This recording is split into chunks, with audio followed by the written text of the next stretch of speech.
So day two of the NFL draft is over. The Giants came away in day two with Xavier McKinney at 36, the safety from Alabama, and Matt Peart. I think Roger Goodell called him Peart. I called him Peart, but I think I don't know what it is, honestly. We'll find out in the future what his actual last name, the pronunciation is, but they took Matt Peart, I would call him, 99 overall from UConn. So, look, generally, I'm happy with this. Another good day for the Giants, in my opinion. I was pretty high on both players, and, I always give you guys my honest opinion here. Like, I watched one game of Matt Peart. I'm not going to sit here and be like, oh, I knew Matt Peart for the last 4 years. No, that's not true. I watched one game of Matt Peart, but I was impressed. So I gave him that one full game. Of course, I'll look more into him in the future, but for right now, I'm just being honest. I watched one game. I don't want to come off as a know-it-all. I'm just giving you my honest, the honest feedback here. But McKinney's a guy, of course, I watched a lot more of. I'm very happy with that pick, so let's get into him first. So the Giants came away with Xavier McKinney, the safety from Alabama, at pick 36. I mean, this is a realistic option, I think, even before the draft, because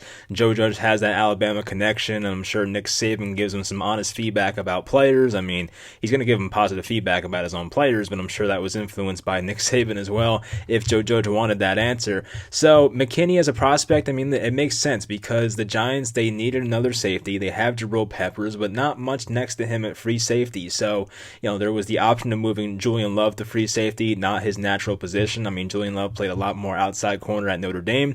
They tried him at free safety last year, did pretty well from the playing time he got, but not sure if he's a full 16 game guy. I do think he has the talent to do it, but we'll see. So now they have McKinney. He's a guy 6 feet tall, just over 200 pounds, 30-inch arms and 8-inch hands, so a bit undersized compared to a guy like Grant Delpit. But there's a lot of undersized, quote-unquote undersized safeties in this draft. Antoine Winfield Jr., Ashton Davis, who went to the Jets. So there are some, quote-unquote undersized type safeties in this class. At least they look it on tape.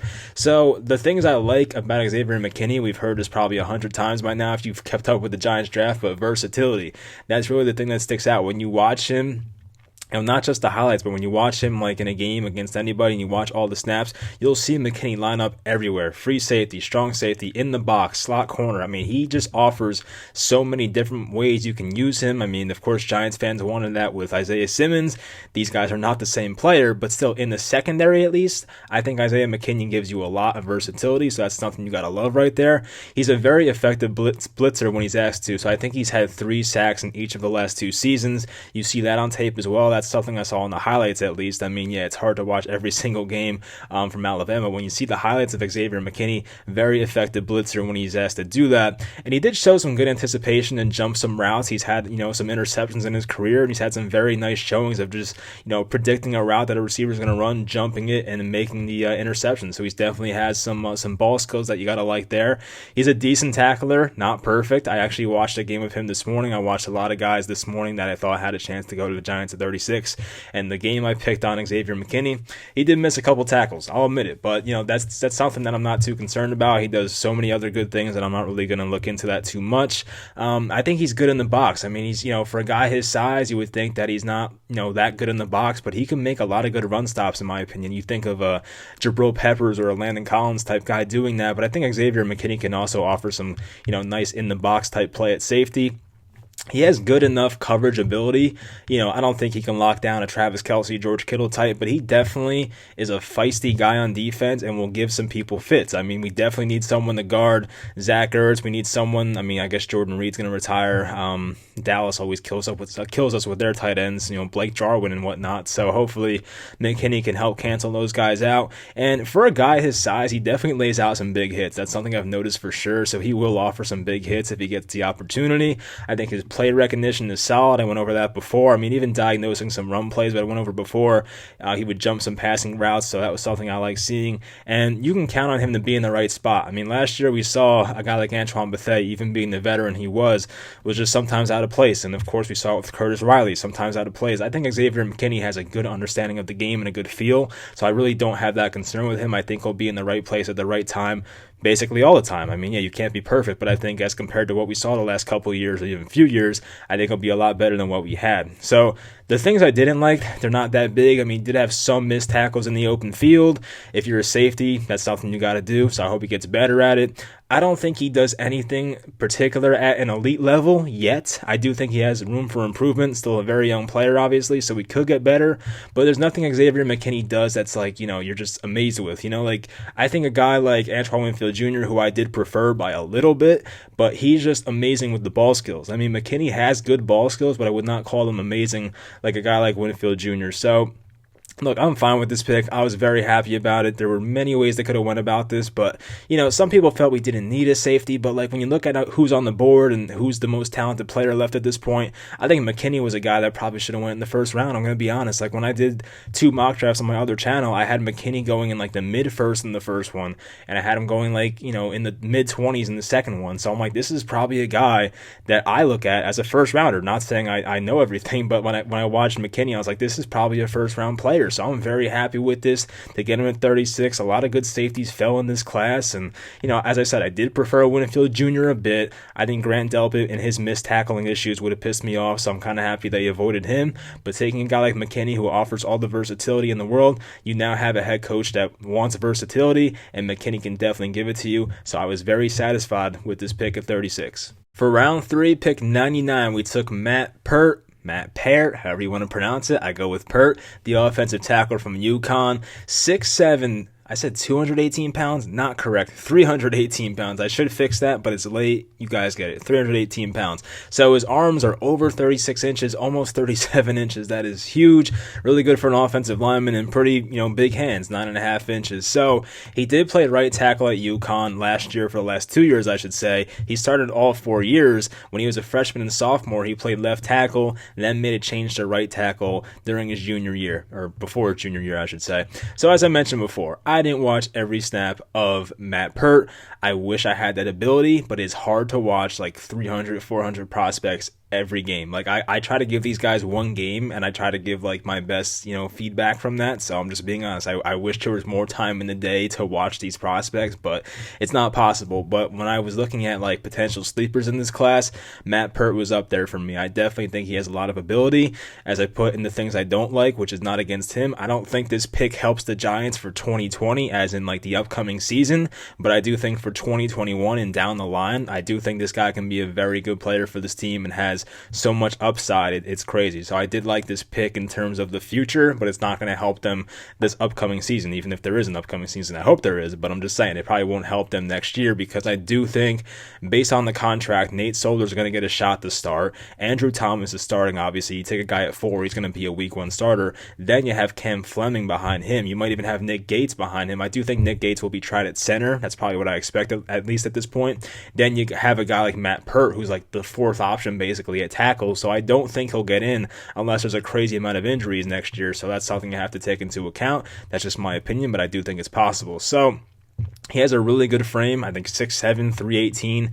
That's amazing for an offensive lineman. His upside is through the roof. He's very quick out of his stance. That's something I noticed. He's very agile, very nimble for a guy his size. I mean, he's not 218 pounds, obviously, but for 318, I do think he has very good movement skills, so I like that a lot. He does have the ability to play both tackle spots, something you have to enjoy, and that's a good thing, obviously, for the Giants. And, in case somebody goes down at left tackle, like, let's just say Andrew Thomas goes down in the future, which I pray to God does not happen. But if it does, you can move a guy like Matt Peart to left tackle and hopefully not miss too much. But still, I mean, that's not what I want to happen, but you have to prepare for anything, unfortunately. So I think he's very good at scoring up his blocks. I mean, the more I study, I watched a lot of offensive linemen in this draft. Some guys are not very good at squaring blocks once they get to that second level. I noticed that with Tristan Wirfs. I did like Tristan Wirfs in some areas, but in terms of squaring up his blocks in the second level on linebackers, he did miss some blocks, I'm not going to lie. But then again, I did watch more of Tristan Wirfs than I watched of Matt Peart, obviously, so there was more margin for error for a guy like Wirfs as compared to Peart. So as I watch more games of Peart,